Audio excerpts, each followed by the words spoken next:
Грейхаунд по имени Верный появился в доме Андрея и Лены после того, как его спасли из подпольного притона для собачьих бегов. В подвале заброшенного здания нашли несколько десятков собак, среди которых был этот высокий, истощенный пес с множеством шрамов и затравленным взглядом. Он не рычал, не пытался защищаться, а лишь смотрел сквозь людей, будто они не существовали. Андрей и Лена решили забрать его к себе, хотя понимали, что восстановить израненное животное будет нелегко. После осмотра ветеринар сообщил, что Верному около 4 лет, и всю свою жизнь он провел на бегах. Постоянный стресс, травмы и жестокое обращение сделали свое дело. Собака не проявляла эмоций, не реагировала на ласку, не интересовалась окружающим миром.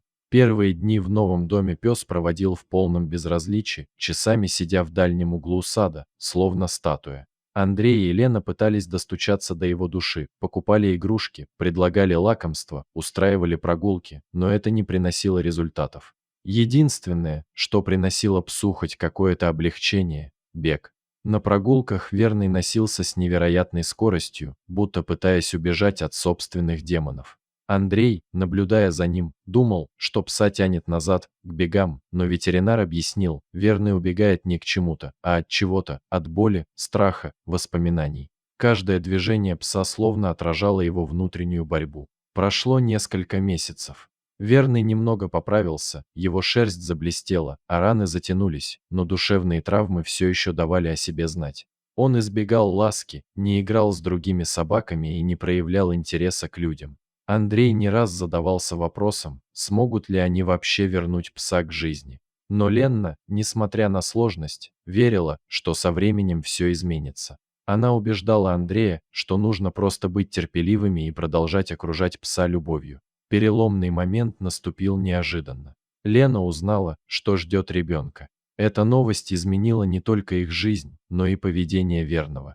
Пес начал проявлять осторожный интерес к хозяйке, подходил ближе, дольше задерживал взгляд, а однажды даже лег рядом с ней на полу. С каждым месяцем беременности Лены пес становился все заботливее, сопровождал ее по дому, словно страхуя, и тихо подходил, когда она долго засиживалась за книгой или делами. Его поведение будто сигнализировало, он чувствует малыша и хочет его защищать. К моменту появления на свет их сына Мирослава Верный уже заметно изменился.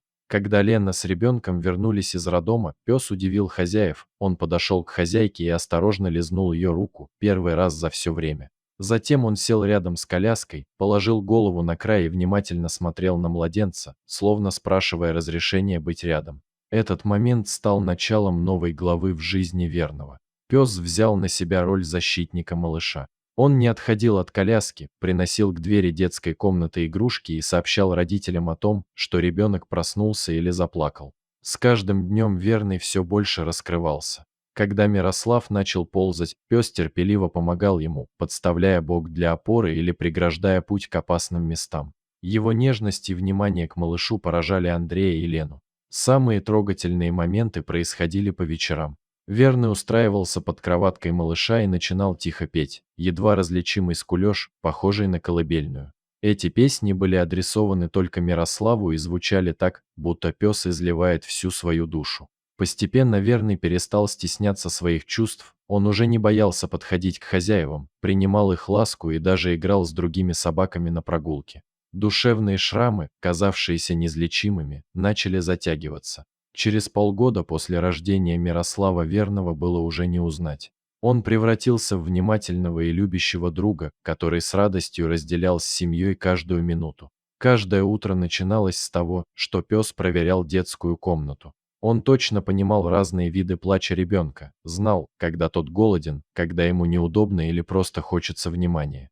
В таких случаях Верный подзывал родителей своим особенным поскуливанием. Мирослав, сам того не зная, стал тем, кто совершил чудо. Его появление в семье пробудило в Верном желание жить и любить. Теперь в доме Андрея и Лены больше не было молчаливой статуи в углу сада. Вместо этого там жил верный друг, который научился радоваться жизни, проявлять заботу и чувствовать себя частью семьи. История Верного – это напоминание о том, что даже самые израненные души могут исцелиться, если рядом будут любовь, тепло и терпение.